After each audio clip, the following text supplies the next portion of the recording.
Radio Sucesos 101.7 FM presenta su noticiero Sucesos con Milton Pérez y Verónica Larrea. Un periodismo libre para una democracia plena.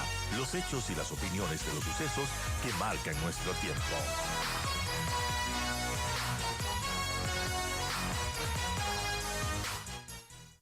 Marisol, gracias por acompañarnos. Buenos días. Eh, es una planadora lo que pasó ayer. Esta conformación legislativa se puede calificar así, o como dicen los correístas, es un acuerdo pegado con saliva.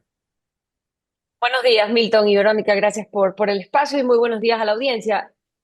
Yo sí creo que puede ser considerado una aplanadora. Está claro que la meta del presidente Daniel Noboa, esa meta que se puso desde el año pasado de apuntar a un crecimiento en la Asamblea Nacional, un crecimiento que le dé espacio de maniobra, que lo desbloquee, como ya hemos visto en los años pasados, cuando el correísmo dejó de ser mayoría absoluta pero mantuvo siempre un bloque importante, que hoy aún así lo tiene, con 66 asambleístas. Es una aplanadora en tanto y en cuanto el oficialismo cuente con los votos de Pachacutic y con los del PSC. No creo yo que es una alianza pegada con baba, creo que más bien es una alianza en el corto plazo, porque en política vivimos con mañana y pasado mañana, pero sí le va a permitir una holgura que no hemos visto en los últimos gobiernos. Así es, no hemos visto además lo que ha pasado con la Revolución Ciudadana desde que llegaron, desde la Constitución del 2008 y la primera vez que llegaron a la Asamblea Nacional. Se quedan sin nada teniendo un buen número de asambleístas, no tienen nada en la directiva de la Asamblea. Sí, realmente es sorprendente lo que sucedió ayer, ese registro del bloque de la gente, como lo denominó el asambleísta Chávez, y que el bloque de la Revolución Ciudadana finalmente no quede ni en 66, sino en 49. Ahora, yo no sé cuál es la percepción de ustedes, pero a mí no me termina de quedar claro cuál es la diferencia entre este bloque de la gente y el bloque ciudadano. Realmente ver perfiles ahí, por ejemplo, como el de Paola Cabezas, como el de Mónica Palacios, como el de Javier Lazo, no me queda claro qué es lo que termina por decantar esta división. Otra cosa que también llamó la atención ayer fue que el asambleísta Patiño entró en una especie de perfil bajo, como último en la fila de esta marcha que hicieron al ingreso de la asamblea, pero terminó siendo el vocero o por lo menos quien manifestaba su discordancia con lo que sucedía ayer, ¿no?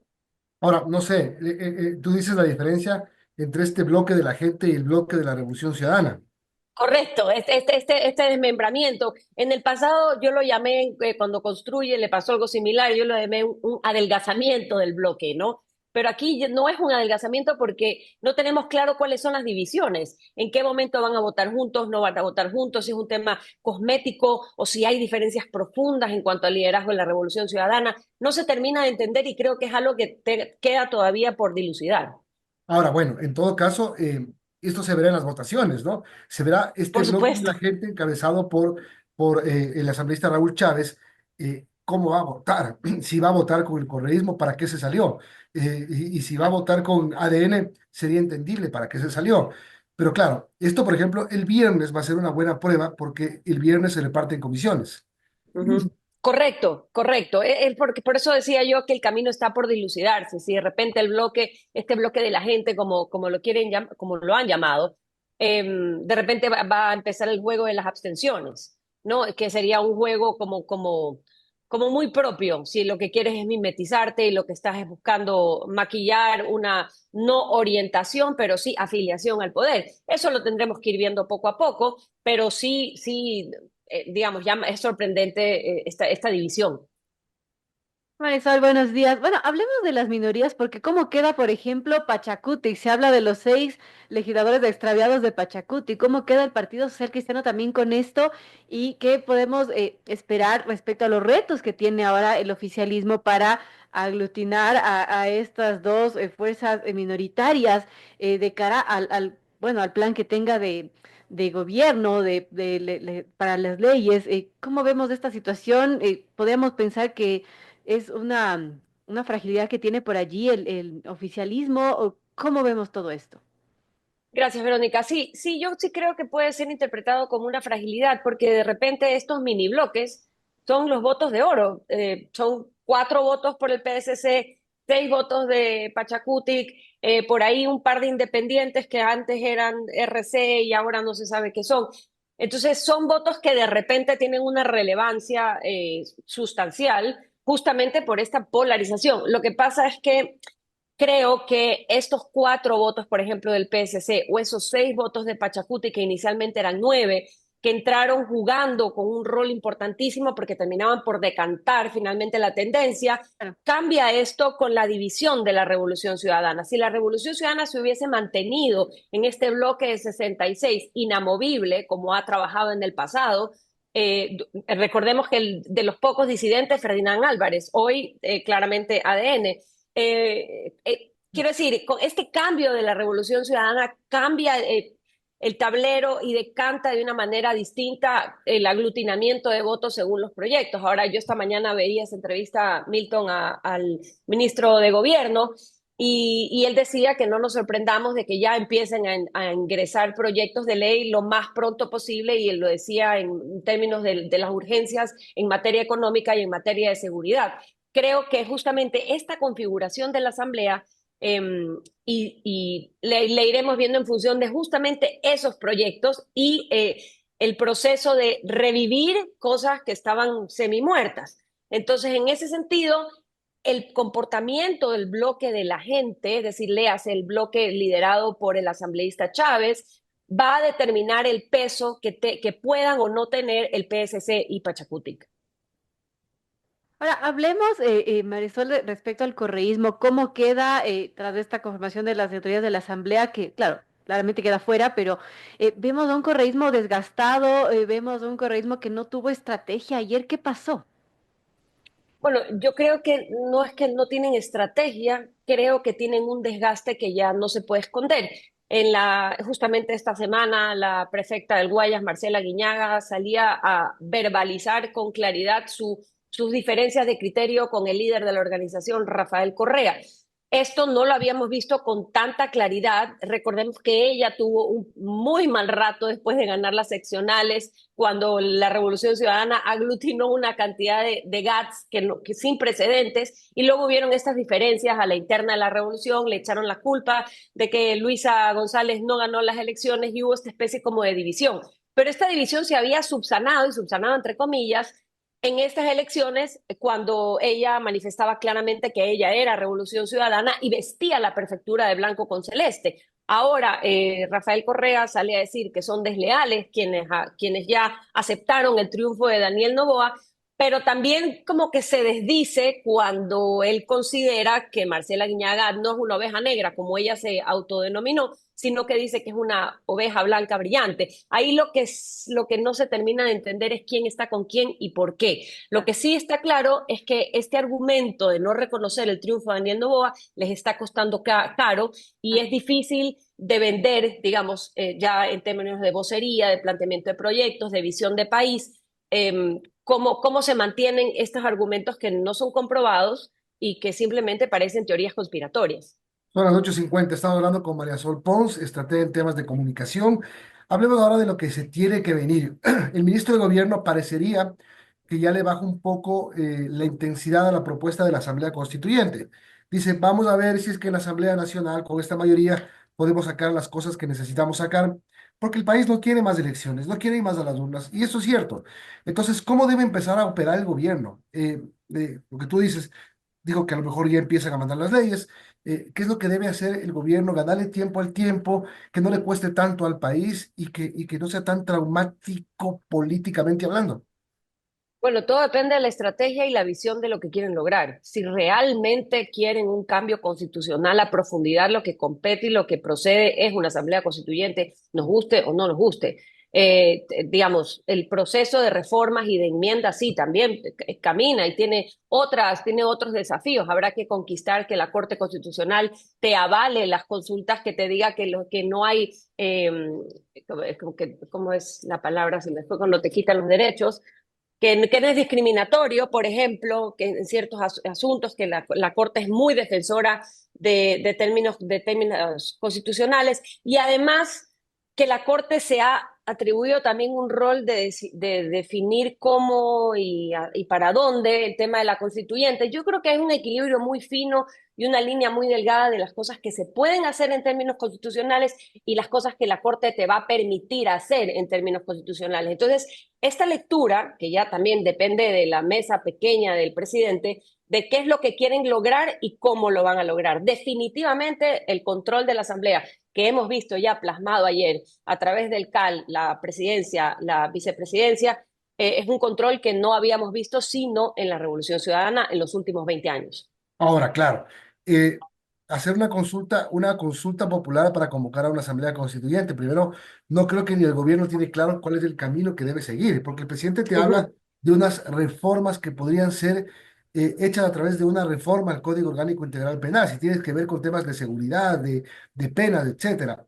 ¿Qué más? Consejo de Participación Ciudadana, quizá una consulta para quitar los poderes electorales o una constituyente para eliminarlo de una vez. No sé, no es como que está claro el camino, es como que no está claro el No. camino, más bien dicho. Sí, yo coincido contigo en que no está claro el camino, pero porque no está claro el camino porque no sabemos cuál es la intención o cuál es el objetivo. Si supiésemos cuál es el objetivo al 100%, entonces pudiésemos determinar cuál es la vía, pero no lo tenemos claro. En campaña, el presidente Daniel Noboa dijo que haría la constituyente e incluso habló de hacerla en Riobamba. O sea, dijo hasta el lugar. Pareciera que hoy no están convencidos, que están trabajando en ese tema, pero que la decisión está francamente en las manos de Daniel Noboa, presidente de la República, ¿no? Entonces, hasta no saber qué decisión toma, pues no sabemos cuál es el camino. Y sobre eso, tú decías qué tiene que hacer ahora el gobierno. Desde el punto de vista de quienes observamos la democracia, de quienes observamos el camino del país, pues comunicar un poco más cuáles son los objetivos y dar a conocer a la opinión pública y a la ciudadanía hacia dónde vamos para saber cómo vamos. Este tema de no comunicar mucho, aún cuando tiene un poder establecido muy fuerte, le puede jugar en contra. Sería mucho más saludable que se comunique con mayor detalle cuál es el objetivo, hacia dónde vamos y poder hacer un acompañamiento desde la ciudadanía de lo que se quiere lograr. Tienes un tema importante, María Sol, y te quiero preguntar sobre eso. Es no comunicar mucho, no comunicar mucho o no comunicar bien o casi no comunicar. ¿En qué estado está el gobierno? ¿Va a terminar el periodo? Creo que el 24 de mayo puede ser un momento para hacer como dicen en el fútbol, un revulsivo para buscar sacudir y cambiar algunas cosas, como el tema de la comunicación, por ejemplo. Bueno, yo no sé si lo van a cambiar, pero ya lo tienen que acompañar con un franco plan que vislumbre cuál es la visión de Daniel Noboa, así presidente de la República, con respecto del camino del país. En el pasado hemos visto la visión de X, Y y Z, hoy tenemos 4 años por delante, el 55% de la población le dio el voto, pero queremos saber hacia dónde vamos y sobre eso, claro, el 24 de mayo es determinante porque se espera que ese día ya se comunique cuál es esa visión de los 4 años. Hemos tenido claridad en el sentido, por ejemplo, de que el gobierno apuesta al modelo de concesiones para desarrollo de sectores tan importantes como el energético, el minero, pero queremos saber más. ¿Qué va a pasar con la explotación petrolera? Ha estado en decaimiento los últimos tiempos. ¿Qué va a pasar con eso? ¿Cómo se va a manejar? ¿Qué va a pasar con Petroecuador? ¿Petroecuador finalmente va a dar cuentas o no va a dar cuentas? Es decir, ya entramos en materia, ya entramos a preguntar qué va a pasar y cómo va a pasar. Ahora, Marisol, hablando de los retos de esta nueva legislatura, ¿cuáles tendrían que ser esos retos? ¿Cómo ve la conformación de las autoridades de la Asamblea? ¿Cómo ve, por ejemplo, el liderazgo de Nils Olsen y de lo que pueda hacer el legislativo en este tiempo? Yo creo que el liderazgo de Nils Olsen entra con un talante refrescante. Su figura desde el Ministerio de Turismo siempre ha sido una figura, digamos, de concordancia, de armonía, de proponer. Poco se lo ha visto en un son conflictivo. Y eso fue un poco lo que comentó, lo que él, en su discurso de ayer, ¿no? De crear puentes, de pedir Conciliador. disculpas por... Sí, exacto, de pedir disculpas porque la Asamblea no ha representado realmente los intereses de la ciudadanía y es lo que venimos repitiendo repitiendo hasta el cansancio, que la Asamblea tiene que dejar de dedicarse a declarar el día del bizcocho y realmente legislar para los intereses de la ciudadanía, de que las leyes que se producen ahí generen trabajo, pero no porque fuercen a incluir cuotas de la ciudadanía, mete al de 40 años porque así vas a dar trabajo, no, así no se da trabajo. El trabajo se da destrabando la dinámica empresarial, promoviendo la inversión, es decir, que esa mentalidad llegue a la Asamblea es un gran respiro para todos y que sobre todo la conversación salga del continuo bloqueo y más bien de la proactividad y las propuestas que se puedan dar ahí para que todos tengamos un mejor nivel de vida. Bueno, el discurso ayer de posesión de Niels Olsen, sí, fue corto, fue creo que muy bueno por ese llamado primero lo que tú dices, las disculpas. Es importante, sí, se disculpa por algo que no le corresponde, además, por la vergüenza de la asamblea anterior y la vergüenza del anterior, del anterior, del anterior. Es decir, Sí, es una función de vergüenza, realmente, lamentablemente.